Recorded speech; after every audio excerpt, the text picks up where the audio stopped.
You know, sometimes I'll look back on where we were, say, in 2017 when the Switch first launched to where we are now with just technology in general. It is impressive stuff when you look around and see a lot of these PC handhelds that have done some pretty incredible things when it comes to playing these big-time AAA games on the go. But the Switch still has a lot of memories to it dating back 6 years now, and something has really continued to evolve and improve throughout this entire generation, and that's just overall storage options, especially for micro SD cards. And today I wanted to look at what is probably one of the most impressive things I've seen from a micro SD card ever, and well, that is the newest SD card on the block, a 1.5 terabyte card. Yeah, there used to be a time where I joke about these things hitting those kinds of sizes, but now it's actually a reality, and we're going to take a look at that here today and why this is a really good thing going even into the next generation from Nintendo. So if you guys enjoy this video, make sure to hit the like button, subscribe if you're new, and we're going to start today with this video sponsor. I had a chance to check out VITURE's new XR glasses, and what they do is pair with different devices to provide a virtual screen that takes up your entire room. Connect the glasses to your Xbox or your PlayStation 5 using the HDMI XR adapter and play games like Starfield or Spider-Man 2 on a pixel-free 120-inch 1080p screen. You can also set it up for your Switch with the portable dock. This, by the way, also charges your system. These are the first XR glasses with tint-changing film, letting you alter the background brightness around you for the best picture quality. VITURE partnered with Harman for the audio, and it comes directly out of each side for a clear listening experience without the need for headphones. Different nose pads are included for maximum comfort, and with dials at the top for each eye, you can lock in a crystal clear picture designed just for you. They also have 3 degrees of freedom that can be turned on, keeping the screen in place as you move around to reduce shaking. The VITURE glasses are small and work great when traveling, especially paired with the Xbox Series S, the Switch, the Steamdeck, or the new PS5 console. The Neckband makes it easy to enjoy all types of entertainment on the go with support for popular apps like Netflix, YouTube, Apple TV, and more. The combination of the neckband and glasses are great for traveling, letting you take a 120-inch screen anywhere you go. And now VITURE is available on Amazon, so you can get your XR glasses in just 2 days,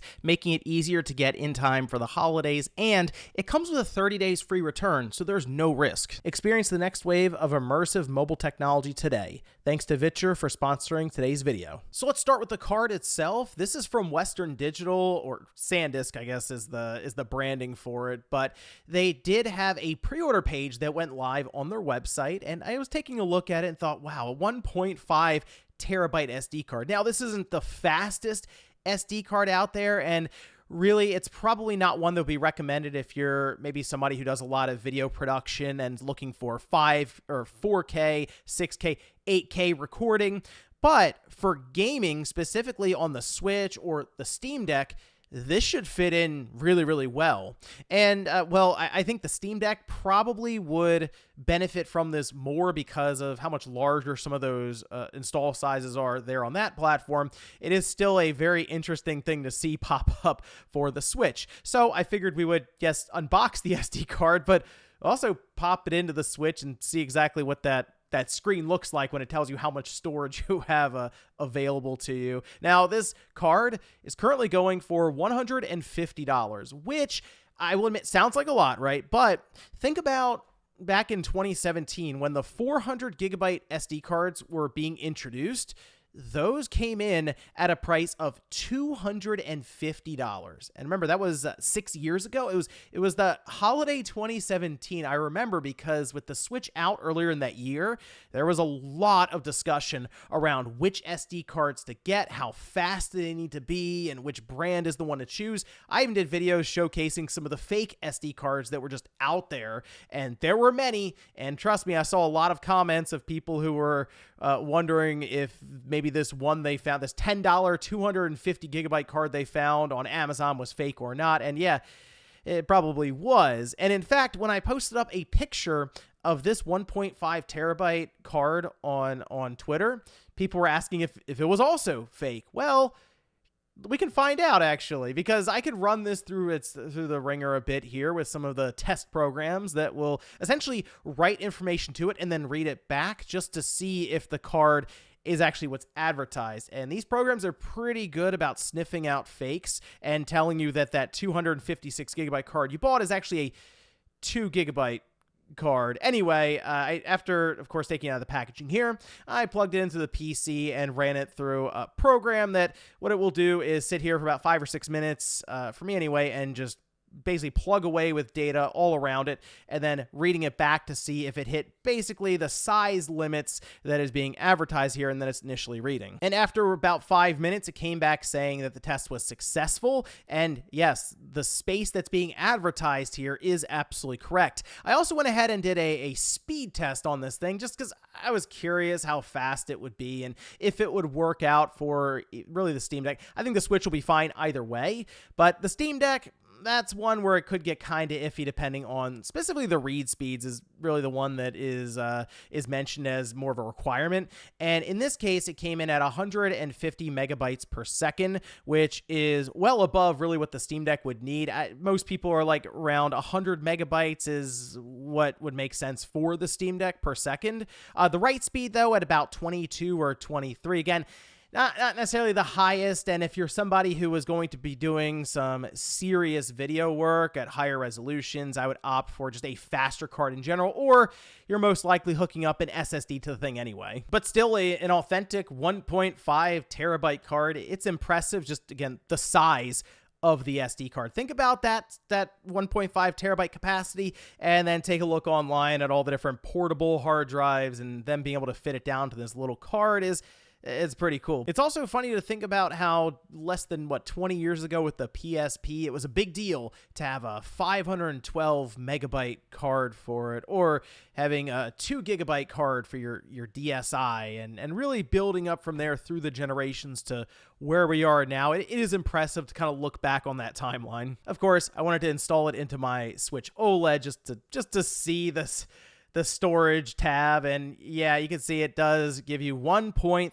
terabytes, so you lose somewhere in the neighborhood of 200 gigabytes because I guess the Switch is really hungry. Nah, it's just kind of the way that the SD card, or even say an SSD or a hard drive, is read back by the system in terms of the bytes and binary and decimals, and there's a lot that goes into that. And then also the system storage, the system reserve that's taken up by the Switch. But either way, this is probably more space than most people will ever need on the Switch. And I don't even really recommend buying this at all, especially at this price. I guess we could see it come down in terms of pricing, considering we've seen it for every other SD card prior to this one.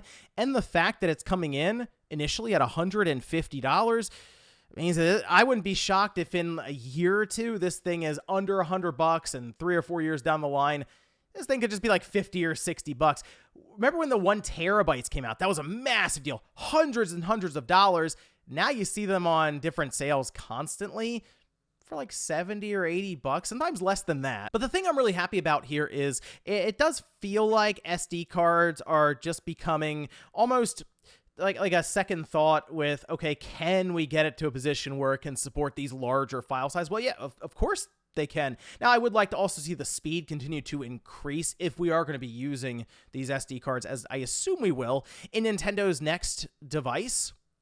The fact that when that does eventually get shown, and we expect it to be there, and we may already have a bunch of cards in a drawer somewhere, hundreds of gigabytes at our disposal, it's definitely a better starting spot than where we were with the Switch when it first came out back in 2017. And there were a lot of questions around SD cards, pricing, and fortunately the free market actually kicked in for us throughout this generation, and here we are now going into Nintendo's next generation device with the 1.5 terabyte card that will probably be under $100 by the time we find out about it. And I do think that Nintendo's next system will probably have larger file sizes than what we're seeing now. I mean, third-party companies are already testing the limits with some of these games coming in over 30 gigabytes. We assume Call of Duty will indeed be there, and it'll probably be its usual bloated self. So the fact that we do have SD cards able to support some of these larger file sizes is really cool. And again, seeing 400 gigabyte, 256 gigabyte cards be so cheap now, it just,